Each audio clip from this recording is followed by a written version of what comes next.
ಪಾಂಡವರು ಹಸ್ತಿನಾಪುರದಲ್ಲೇ ಇನ್ನು ಸಿದ್ಧರಾಗ್ತಾ ಇದ್ರು. ಪಾಂಚಾಲ ನಗರಿಗೆ 5 ಜನವು ಹೋಗಿ ಅರಮನೆಗೆ ಮುತ್ತಿಗೆ ಹಾಕಿ ಹಿಡಿದೇ ಬಿಟ್ರು. ಆತುಕೊಂಡರು ಪಾಂಡು ಸುತರು ಅಭಿಜಾತ ಸಮರವನು. ಇವರ ಕೈಯಲ್ಲಿ ಮಾತು ಹಲವಿಲ್ಲೆನುತ ಹೊಕ್ಕರು ಕೊಂದು ಪರಬಲವ. ಘಾತಿಗಾನುವರಿಲ್ಲ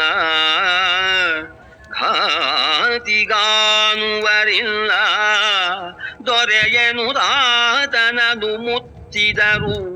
ಗುರುಗಳಿಗೀತನೇ ದಕ್ಷಿಣೆಯನುತ ಹಿಡಿದರು ಮಹೀಬದಿಯ.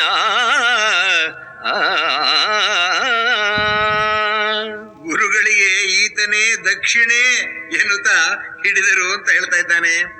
ದ್ರುಪದನನ್ನ ರಥದ ಗಾಲಿಗೆ ಕಟ್ಟಿ ಅರ್ಜುನ ಕರೆತಂದ. ಕೊಂಡು ಬಂದರು ಅಂತ ಹೇಳ್ತಾ ಇದ್ದಾನೆ. ಕೊಂಡು ಬಂದರು ದ್ರೋಣ ನಿದಿರಲಿ ದಿಂಡು ಗೆಡಹಿದರೀತನನು ಕೈಕೊಂಡನು. ಎಲವೋ ದ್ರುಪದ ಸಖ ಪೂರ್ವವನು ನೆನೆಯನುತ. ಎಲ್ಲವೋ ದ್ರುಪದ ಸಖ ಪೂರ್ವವನು ನೆನೆ. ಆವತ್ತು ನೀನ್ ಏನ್ ಹೇಳಿದ್ದೆ? ಸೂರಿಗಳಿಗತಿ ಮೂರ್ಖರಿಗೆ ಗಂಭೀರರಿಗೆ ಭಂಡರಿಗೆ ವೇದಾಚಾರ ಸಂಯುಕ್ತರಿಗೆ ಅನಾಚಾರ ಪ್ರಸಕ್ತರಿಗೆ ಧೀರರಿಗೆ ಹಂದೆಗಳಿಗೆ ಎತ್ತಡ ಸೇರುವೆಗಳೈ. ಭೂಪರಿಗೆ ಬಡಗಾರುವರಿಗೆ ಎತ್ತಣದು ಸಖತನವು ಎಂದನ ದ್ರುಪದ. ನೀನು ಭೂಪ, ನಾನು ಬಡ ಬ್ರಾಹ್ಮಣ ಅಲ್ಲ. ನನ್ನ ಪ್ರತಿಜ್ಞೆಯನ್ನು ನಾನು ನೆರವೇರಿಸಿದ್ದೇನೆ. ಶಿಷ್ಯರೇ, ಬಿಡಿ ಇವನನ್ನ. ಭಂಡ, ಅಧಿಕಾರದ ಮದ ನೆತ್ತಿಗೇರಿದೆ. ದ್ರುಪದ, ಜೀವದಾನ ಮಾಡಿದ್ದೇನೆ ನಿನಗೆ, ಹೋಗು. ಎಲವೋ ಕೊಟ್ಟೆನು ಜೀವದಾನವನು ಅಳಲು ನಿನಗೆ ಕಿಣಿತು.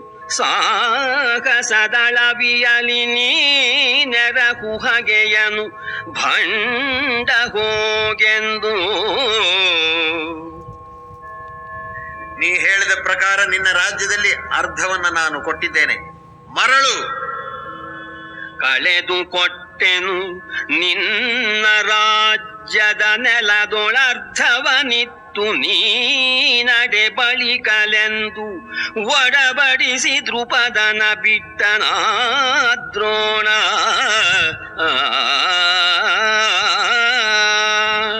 ಜನಮೇಜಯ ಮಹಾರಾಜ, ದ್ರೋಣನಿಂದ ಅವಮಾನಿತನಾಗಿ ಹಿಂತಿರುಗಿ ಬಂದ ದ್ರುಪದ ಸೇಡು ತೀರಿಸಿಕೊಳ್ಳುವುದಕ್ಕೋಸ್ಕರ ಮುಂದಿನ ಆಲೋಚನೆಯನ್ನು ಮಾಡ್ತಾನೆ. ದ್ರೋಣನನ್ನ ಕೊಲ್ಲುವಂತಹ ಒಬ್ಬ ಮಗನನ್ನು, ಅರ್ಜುನನನ್ನ ವರಿಸತಕ್ಕಂತಹ ಮಗಳೊಬ್ಬಳನ್ನು ಯಜ್ಞ ಮಾಡಿ ಫಲರೂಪವಾಗಿ ಪಡೆಯುತ್ತಾನೆ. ಯಜ್ಞದ ಫಲವಾಗಿ ಹುಟ್ಟಿದ ತನ್ನ ಗಂಡು ಮಗನಿಗೆ ಧೃಷ್ಟದ್ಯುಮ್ನ ಎಂದು, ಮಗಳಿಗೆ ದ್ರೌಪದಿ ಎಂದು ಹೆಸರಿಟ್ಟ. ಇವರಿಬ್ಬರು ಈ ಉದ್ದೇಶದ ಪೂರೈಕೆಗಾಗಿ ಅಂತ ಹೇಳ್ತಾ ಇದ್ದಾನೆ. ದ್ರೋಣವಧೆಗೀ ಮಗನು ಪಾರ್ಥಗೆ ರಾಣಿ ಮಗಳೆಂದು ದ್ರುಪದ ಕ್ಷೋಣಿಪತಿ ಸಲಗಿದನು ಸುತರನು ಸಾನುರಾಗದಲ್ಲಿ. ದ್ರೋಣನೀತನ ಕರೆಸಿ ಶಸ್ತ್ರದ ಜಾಣಿಕೆಯ ಕಲಿಸಿದನು. ವಿಗಡರ ಕಾಣನಿ ಕಲಶ ಜನ ಪರಿಯನಿ ರಾಯ ಕೇಳೆಂದ.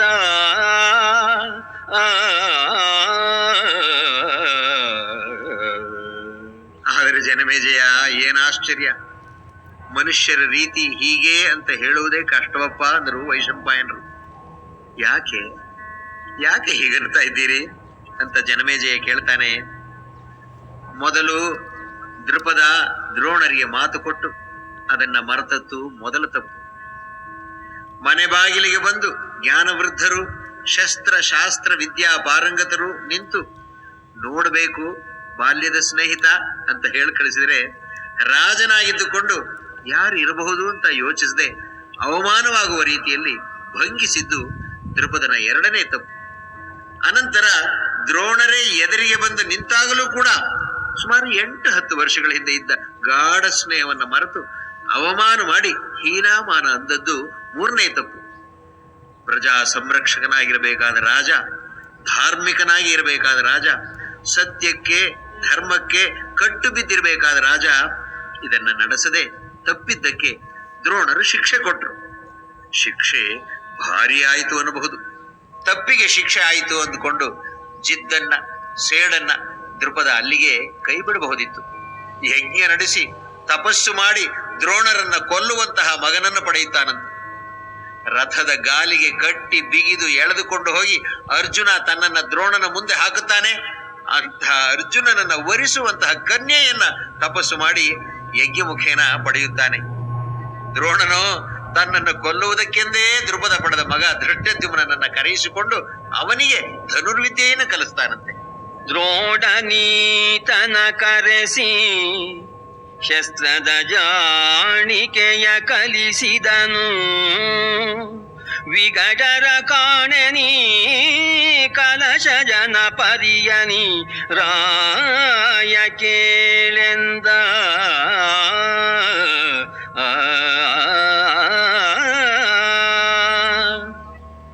ಜನಮೇಜಯ, ಸ್ಪರ್ಧೆಯಲ್ಲಿ ಕೌರವ ಪಾಂಡವರ ಶಿಕ್ಷಣ ಮಟ್ಟದ ಪ್ರದರ್ಶನ ಆಯಿತಷ್ಟೇ, ಅದು ನಿಜಕ್ಕೂ ಜಿದ್ದಿನ ಸ್ಪರ್ಧೆ ಆಯಿತಪ್ಪ. ಆ ಅಣ್ಣ ತಮ್ಮಂದಿರ ನಡುವಿನ ಸಂಬಂಧಕ್ಕೆ ದೊಡ್ಡ ಪೆಟ್ಟು ಬಿದ್ದಿತು. ಅವರವರು ಕಲಿತ ಶಸ್ತ್ರಾಸ್ತ್ರ ಪ್ರಯೋಗಗಳ ಪ್ರದರ್ಶನ, ಅದರಿಂದ ಬಂದ ಹೊಗಳಿಕೆ, ತೆಗಳಿಕೆ, ಹರ್ಷೋದ್ಗಾರ ಇವೆಲ್ಲದರಿಂದ ಸೋದರರ ನಡುವಿನ ಮನಸ್ಸು ಕದಡಿಬಿಟ್ಟಿತು. ಜೂಜಾಡುವವರಲ್ಲಿ ಮನಸ್ಸು ಹೇಗೆ ಪೈಪೋಟಿಯಲ್ಲಿ ತೊಡಗಿ ಜಿದ್ದು ಮಾತ್ಸರ್ಯದಲ್ಲಿ ಮುಂದುವರಿಯುತ್ತದೋ ಹಾಗೆ ಅಂದಿನ ಕೊನೆಯ ದಿನದ ಆಟಗಳಿಂದ ದಾಯಾದಿಗಳ ಬಾಂಧವ್ಯವು ಹದಗೆಟ್ಟು ಅದು ದಿನೇ ದಿನೇ ದಿನೇ ಹೆಚ್ಚತೊಡಗಿತು. ಕೇಳು ಜನಮೇ ಜಯ ಧರಿತ್ರಿ ಬಾಲ, ಗಜನಗರಿಯಲಿ ಕೌರವರಾಳ ಪಾಂಡವರಾಳ ಸೆಣಸಿನ ಕಾಲು ಮೆಟ್ಟುಗಳ ಸೋಳು ಮತ್ಸರ ಬಿರುದು ಪಾಡಿನ ಚೂಳಿಗಲಗದ ಕದಡು ಜೂಜಿನ ತೋಳುವಲರ ಒಳತೋಟಿ ಮಸಗಿತು ದಿವಸ ದಿವಸದಲ್ಲಿ.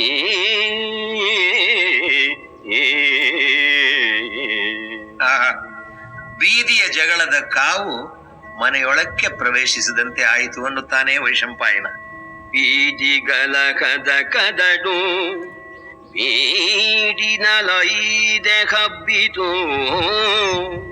ಬೀಡುಗಳ ಕೈದೊಳಸುಕೊಂಡೆಸಗಿ ನಟಿಸಿತು ನಾಡು ನಾಡಿನಲ್ಲಿ.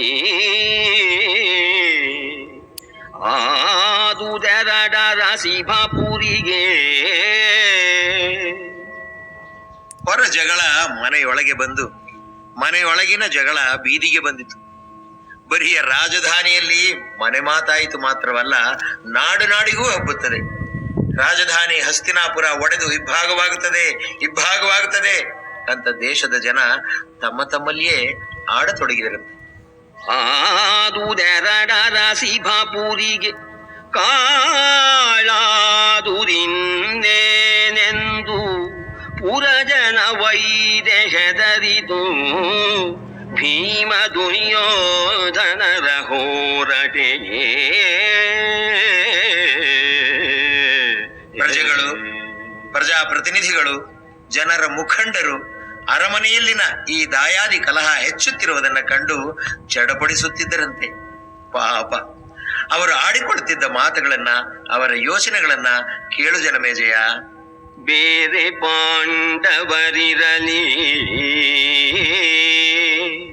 ರಾಯನ 100 ಮಕ್ಕಳು ಪುರವನಾಳಲಿ ಬೇರೆ ಕೌರವರಿರಲಿ ಪಾಂಡವರಾಳಲಿ ಭಪುರಿಯ 100ರೊಡನೈವರನು ಧರಿಸಿರಲಾರದಿ ಪುರಿ 100ರೊಡನೆ 5 ಧರಿಸಿರಲಾರದಿ ಪುರಿಯನುತ ದುಗುಡವ ಹೇರಿ ಹೋದ ಕುಳಿಗೊಳುತ್ತಲಿದ್ದುದು ಹಸ್ತಿನ ನಗರ.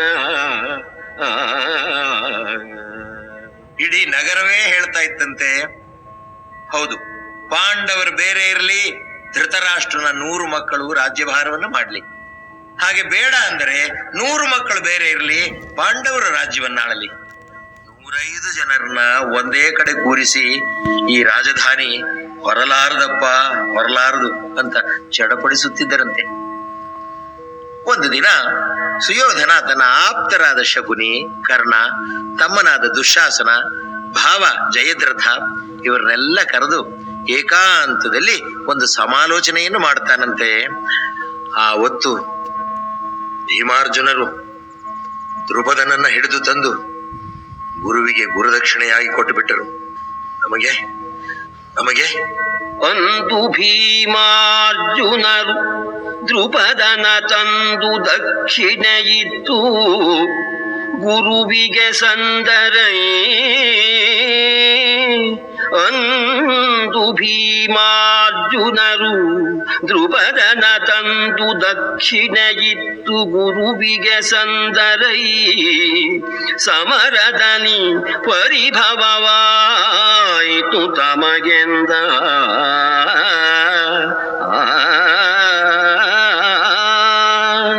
ನಿಟ್ಟುಸಿರು ಬಿಡುತ್ತಾ, ಭೀಮಸೇನ ಇರೋದು ನನಗೆ ಹೇಗಿದೆ ಅಂತಂದ್ರೆ ನಾನು ಹೇಗೆ ಹೇಳಲಿ ಅದನ್ನ. ವನದಲ್ಲಿ ತುರುಚೆ ಕಬ್ಬಿನ ಬನದಿ ಕಡಸಿಗೆ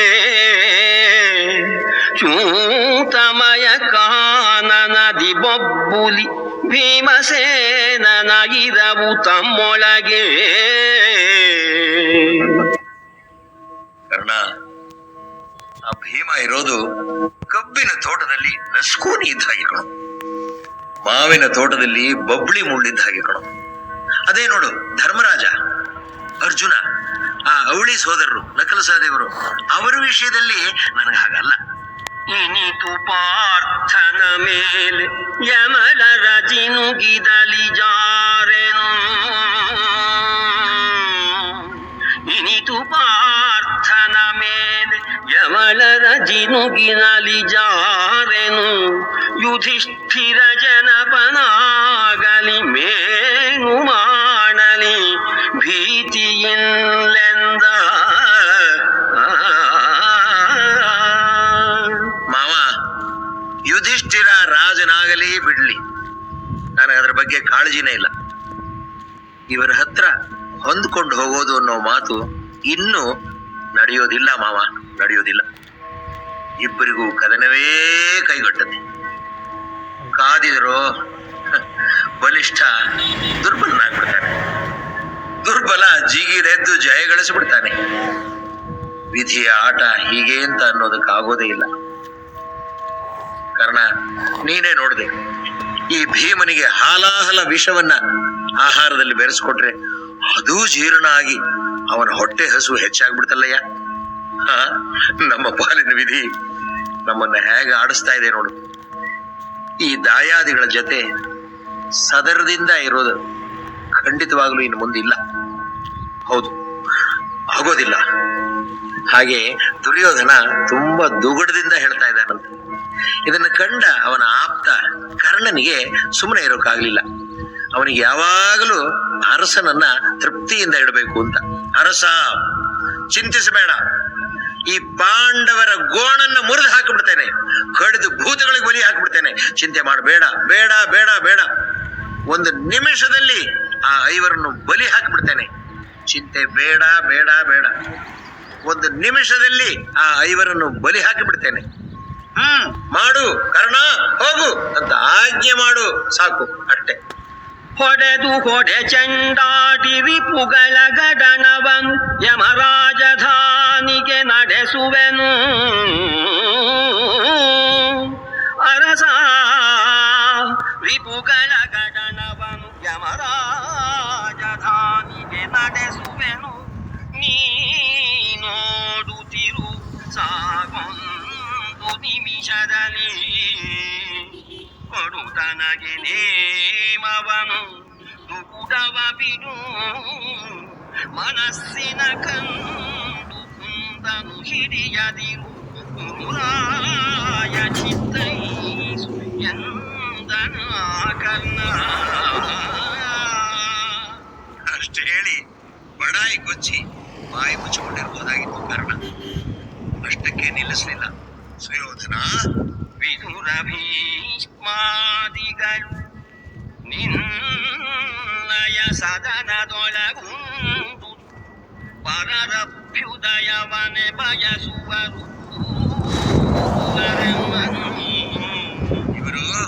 ಇವರು ನಿಮಗೆ ಗೊತ್ತಿದೆ. ಆ ಮಾತು ಯಾಕೆ ಹೆಚ್ಚು ಹೇಳಬೇಕು? ಅವರುಗಳ ಹದನ ಬಂದೆ ಸಾಕಿನ್ನದರ ಮಾತೇಕೆ ಅರಸ ತನ್ನಯ ಕದನವನು ಚಿತ್ತೈಸು ಸಾಕಿನ್ ಎಂದನ ಕರ್ಣ.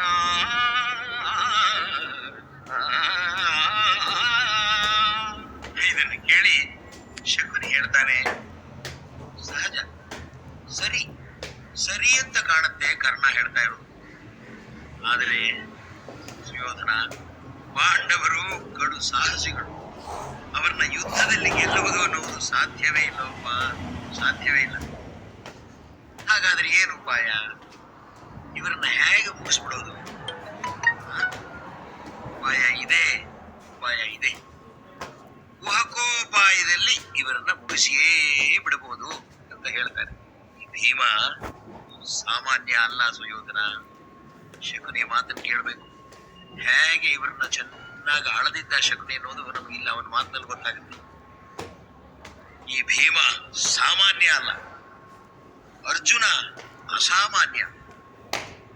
ಸುಯೋಧನ, ಶಿವನಿಗೆ 5 ಮುಖಗಳು: ಸದ್ಯೋಜಾತ, ವಾಮದೇವ, ಈಶಾನ, ಅಘೋರ, ತತ್ಪುರುಷ ಅಂತ. 10 ತೋಳುಗಳು, 15 ಕಣ್ಣಿರೋ ಸಾಕ್ಷಾತ್ ಪರಮಶಿವ. ಅವನೇ ಭೀಮನಾಗಿ ಹುಟ್ಟಿದಾನೆ ಕಣೋ, ಅವನೇ ಭೀಮ. 5 ಮುಖವು 5 ಭುಜ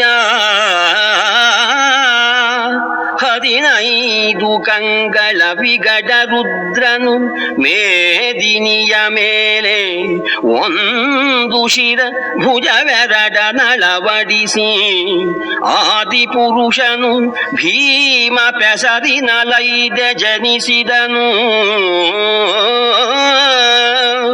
ಆದಿಪುರುಷನು ಭೀಮ ಪೆಸರಿನಲೈದೆ ಜನಿಸಿದನಾತನು. ಆತನಿದಿರಲಿ 5 ಕಾರಣದಾವನೈ ಹೇಳು ಎಂದನ ಶಕುನಿ. ಅಂಥವನ ಕೈಲಿ ಯುದ್ಧ ಮಾಡದೆ ಗೆದ್ದೆ ಅನ್ನೋ ಮಾತೇ ಇಲ್ಲ ಸುಯೋಧನ, ಮಾತೇ ಇಲ್ಲ. ಇಲ್ಲಿ ನೋಡು, ಹಾಗಾದ್ರೆ ಏನು ಉಪಾಯ ಅಂತ ಕೇಳ್ತೀಯ? ನನ್ನ ಅಭಿಪ್ರಾಯ, ನನ್ನ ಸಲಹೆ ಇದು. ಶತ್ರುಗಳ ಸಂಹರಿಸಿ ರಾಜ್ಯವನೊತ್ತಿಯಾಳುವೆನೆಂಬ ಸಾಹಸ ಸತ್ವಗುಣ ನಿನಗಿಲ್ಲ. ಪಾಂಡವರ ತುಲ ಭುಜ ಬಲರು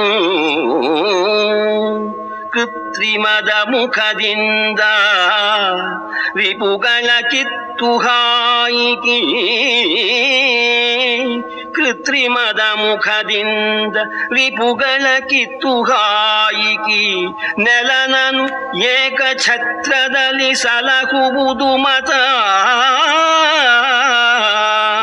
ಈ ನೆಲನನು ಏಕ ಏಕಛತ್ರದಲ್ಲಿ ಸಲಹುವುದು ಮತ ಕೇಳೆಂದ ನಾಶಕುನಿ.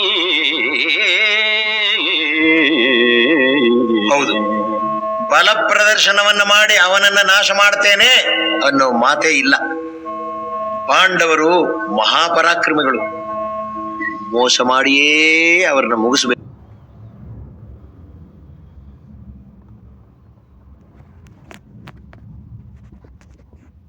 ಕಂದ ಆವೆಂದ ನುಡಿಗೊಡಬಡುವಿರಾದೊಡೆ ಮುಂದೆ ಪುರವಿದೆ ವಾರಣಾವತವು ಇನ್ನಿಗರುವಕ್ಕೂ ಸಂದನಾಡು ಸಮಸ್ತ ವಸ್ತುಗಳಿಂದ ಪೂರಿತ, ಸಮಸ್ತ ವಸ್ತುಗಳಿಂದ ಪೂರಿತ ಹಸ್ತಿನಾಪುರದಿಂದ ಮಿಗಿಲದು ಅದು ರಾಜಧಾನಿ ಸ್ಥಾನ ನಿಮಗೆಂದ.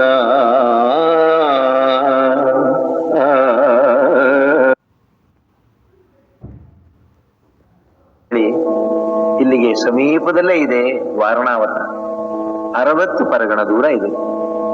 ಫಲವತ್ತಾದಂತಹ ಭೂಮಿ. ನಮ್ಮ ಹಸ್ತಿನಾಪುರಕ್ಕಿಂತ ಚೆನ್ನಾಗಿದೆ ರಾಜಧಾನಿಯನ್ನು ಮಾಡಿಕೊಳ್ಳೋದಕ್ಕೆ ಅಂತ ಹೇಳ್ತಾರೆ. ಹಾಗೆ ಅಂತ ಹೇಳೋಣ. ಆಹಾ ಆಹಾ, ಅಹೋಭಾಗ್ಯ ಅಹೋಭಾಗ್ಯ ದೊಡ್ಡಪ್ಪ, ನಮ್ಮ ಪುಣ್ಯ, ನಿಮ್ಮ ಕರುಣೆಯೇ ಕರುಣೆ, ನಮ್ಮ ಪಾಲಿನ ಪ್ರಸಾದ ಇದು ದೊಡ್ಡಪ್ಪ, ಪ್ರಸಾದ. ಹೈಹಸಾದ ಭವತ್ಕೃಪಾಸನ್ನಾಹವೇ ಸಾಮ್ರಾಜ್ಯವೂ,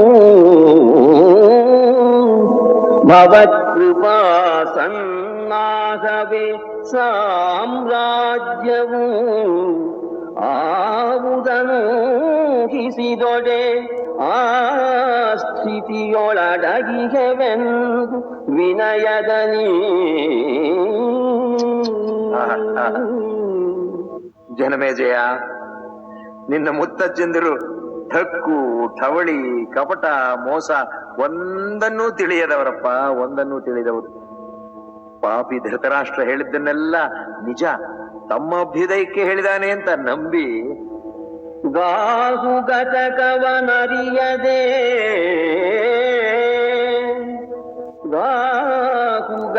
ಗಾಹುಗತಕವನರಿಯದೆ ಇವರುತ್ಸಾಹದಲ್ಲಿ ಕೈಕೊಂಡು ಭೀಷ್ಮಗೆ ಬೇಗ ವಿದುರ ದ್ರೋಣ ಮುಖ್ಯರಿಗೆ ಅರುಹಿದರು ಹದನ.